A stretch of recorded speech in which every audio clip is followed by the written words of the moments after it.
ഇന്നത്തെ video Himalaya protein hair ക്രീമിൻ്റെ ഒരു ചെറിയ റിവ്യൂ ആണ് ചെയ്യുന്നത്. അപ്പോൾ എല്ലാവർക്കും എൻ്റെ ചാനലിലേക്ക് സ്വാഗതം. Welcome back to my channel beauty with Madhu.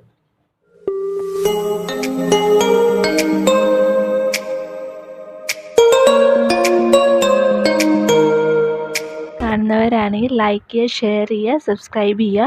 അതോടൊപ്പം തന്നെ തൊട്ടടുത്തൊരു ബെല്ലൈക്കൺ ഉണ്ട്, അതും കൂടി ക്ലിക്ക് ചെയ്യുകയാണെങ്കിൽ പുതിയതായിട്ട് അപ്ലോഡ് ചെയ്യുന്ന ഓരോ വീഡിയോസിൻ്റെ നോട്ടിഫിക്കേഷൻ നിങ്ങൾക്ക് കിട്ടുന്നതായിരിക്കും. ഹിമാലയയുടെ പ്രോട്ടീൻ ഹെയർ ക്രീം വളരെ നല്ല ഹെയർ ക്രീമാട്ടോ. ഞാനിത് ഉപയോഗിക്കാൻ തുടങ്ങിയിട്ട് ഒരുപാട് നാളായി.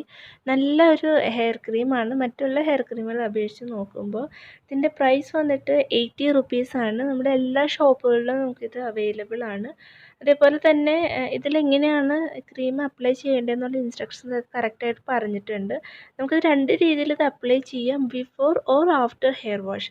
അത് ഹെയർ വാഷിന് മുന്നോ അല്ലെങ്കിൽ ഹെയർ വാഷിന് ശേഷമോ നമുക്കിത് അപ്ലൈ ചെയ്യാം. പക്ഷെ ഞാനിപ്പോഴും അപ്ലൈ ചെയ്യുന്നത് ഹെയർ വാഷിന് മുന്നാണ്.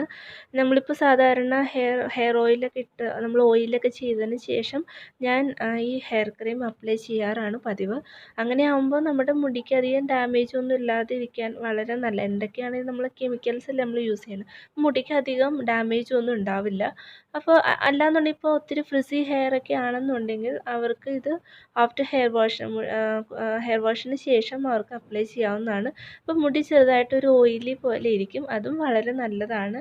അതുപോലെ തന്നെ ഇതിൻ്റെ പാക്കേജിങ് ഇങ്ങനെയാണ് വരുന്നത്. നല്ല സ്മെല്ലാണ് ഇതിൻ്റെ, നമുക്ക് ഇഷ്ടപ്പെടുന്ന രീതിയിലുള്ള അത്ര നല്ല സ്മെല്ലാണ് കേട്ടോ. അപ്പോൾ മുടിയിൽ നമ്മൾ അപ്ലൈ ചെയ്ത് കഴിഞ്ഞ് കഴിഞ്ഞാലും ഒരുപാട് ടൈം, ഇത് ഒരു 1-2 ദിവസം വരെ അതിൻ്റെ സ്മെല്ല് അങ്ങനെ തന്നെ നിൽക്കും. ഒത്തിരി ഇഷ്ടമാണ്. ഞാൻ ഒരുപാട് നാളായി ഈ ഒരു ഹെയർ ക്രീം തന്നെ യൂസ് ചെയ്യാൻ തുടങ്ങിയിട്ട്. ഞാൻ എപ്പോഴും ഹെയർ വാഷിന് മുന്നായിട്ടാട്ടോ ഞാനിത് അപ്ലൈ ചെയ്യുക. ഞാനതെങ്ങനെ അപ്ലൈ ചെയ്യണമെന്ന് കാണിച്ചു തരാം. അപ്പോൾ നമ്മളിപ്പോൾ ഏത് ഓയിലാണോ നമ്മൾ അപ്ലൈ ചെയ്യണമെന്ന് വെച്ചിട്ടുണ്ടെങ്കിൽ ആ ഓയിൽ നമ്മൾ കംപ്ലീറ്റ്ലി മുടിയിൽ അപ്ലൈ ചെയ്യുക. അതിനുശേഷം നമ്മൾ ഈ ഒരു ഹെയർ ക്രീം മുടിയിലേക്ക് അപ്ലൈ ചെയ്താൽ മതി. അത് പ്രോട്ടീൻ ഹെയർ ക്രീം ആയതുകൊണ്ട് തന്നെ നമ്മൾ സ്കാൽപ്പിൽ അപ്ലൈ ചെയ്യണമെന്നില്ല. കാരണം എല്ലാവർക്കും എല്ലാ ഹെയർ ക്രീമും സ്യൂട്ട് ആവണമെന്നില്ല. ചിലവർക്ക് അപ്ലൈ ചെയ്ത് കഴിഞ്ഞാൽ ഡാൻഡ്രഫ് ഒരുപാട് വരാം, അല്ലെങ്കിൽ ചിലപ്പോൾ മുടി കൊഴിച്ചിലുണ്ടാവാം. അപ്പോൾ അങ്ങനെയൊക്കെ ഉള്ളവരാണെങ്കിൽ നിങ്ങൾ മുടിയിൽ മാത്രം അപ്ലൈ ചെയ്താൽ മതി, സ്കാൽപ്പിൽ അപ്ലൈ ചെയ്യണമെന്നില്ല. പിന്നെ ഹിമാലയയുടെ തന്നെ ഡാൻഡ്രഫിനുള്ള ഹെയർ ക്രീമുകളുണ്ട്. ഞാനത് യൂസ് ചെയ്തിട്ടില്ല.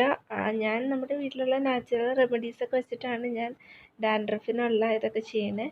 അപ്പോൾ ഇത് എനിക്ക് ഇഷ്ടപ്പെട്ട ഒരു ഹെയർ ക്രീമായിട്ട് നിങ്ങൾക്ക് എല്ലാവർക്കും ധൈര്യമായിട്ട് യൂസ് ചെയ്യാം. കാരണം അധികം മുടി ഒഴിച്ചിൽ അങ്ങനെയൊന്നും ഉണ്ടാവുകയില്ല. അതുപോലെ തന്നെ മുടി നല്ല ഭംഗിയിൽ കിടക്കാനൊക്കെ വളരെ നല്ലതാണ്. അതുപോലെ തന്നെ ഇപ്പോൾ നമ്മൾ ഹെയർ സ്ട്രെയിറ്റനിങ് ചെയ്യുകയൊക്കെ ആണെങ്കിൽ ഇത് അപ്ലൈ ചെയ്യുകയാണെങ്കിൽ മുടിക്ക് ഒട്ടും ഡാമേജ് ഇല്ലാതിരിക്കാൻ വളരെ ഹെൽപ്പ് ചെയ്യും. അതുപോലെ തന്നെ ഇപ്പോൾ ബ്ലോ ഡ്രയർ ചെയ്യുകയാണെങ്കിൽ അതിനും വളരെ നല്ലതാണ്. അതേപോലെ തന്നെ മുടിയിലിപ്പോൾ ജടയൊന്നും ഇല്ലാതെ കിടക്കാനൊക്കെ ഈ ഒരു ക്രീം വളരെ നല്ലതാണ്. അതുപോലെ തന്നെ നമ്മൾ ക്രീം അപ്ലൈ ചെയ്ത് കഴിഞ്ഞ് നമ്മൾ ഹെയർ വാഷ് ചെയ്യുമല്ലോ, അങ്ങനെ ഹെയർ വാഷ് ചെയ്യുമ്പോൾ നല്ല ഷാമ്പു ഉപയോഗിച്ച് നല്ല രീതിയിൽ തന്നെ ഇത് കഴുകി കളയാൻ നോക്കുക. ഒത്തിരി നമ്മൾ മുടിയിൽ വെക്കേണ്ട ആവശ്യമില്ല, നമ്മുടെ ആവശ്യത്തിന് മാത്രം ഉപയോഗിച്ചാൽ മതി. അതേപോലെ തന്നെ ഷാമ്പു ഇട്ട് നന്നായിട്ട് അത് കഴുകി കളയാനായിട്ട് നോക്കുക. അങ്ങനെ കഴുകിയില്ല മുടിയിലിരുന്നെന്ന് വെച്ചിട്ടും കുഴപ്പമൊന്നുമില്ല. അപ്പം മുടി അപ്പോൾ ഇച്ചിരി കൂടി ഓയിലി ആയിപ്പോൾ, ഒത്തിരി ഓയിലി കിടക്കണ്ടെന്നുണ്ടെങ്കിൽ നമുക്കത് ഷാമ്പു ഇട്ട് എങ്ങനെയാണെന്ന് വെച്ചാൽ കളയാം. പക്ഷേ നിങ്ങൾ ഇഷ്ടമായെങ്കിൽ നിങ്ങളിത് വാങ്ങി ഉപയോഗിച്ച് നോക്കുക. ഇന്നത്തെ വീഡിയോ ഇത്രയേ ഉള്ളൂ. എല്ലാവർക്കും വീഡിയോ ഇഷ്ടമായെന്ന് കരുതുന്നു. ഇഷ്ടമായ വീഡിയോ ലൈക്ക് ചെയ്യുക. അതോടൊപ്പം തന്നെ മറക്കാതെ എൻ്റെ ചാനൽ സബ്സ്ക്രൈബ് ചെയ്യുക.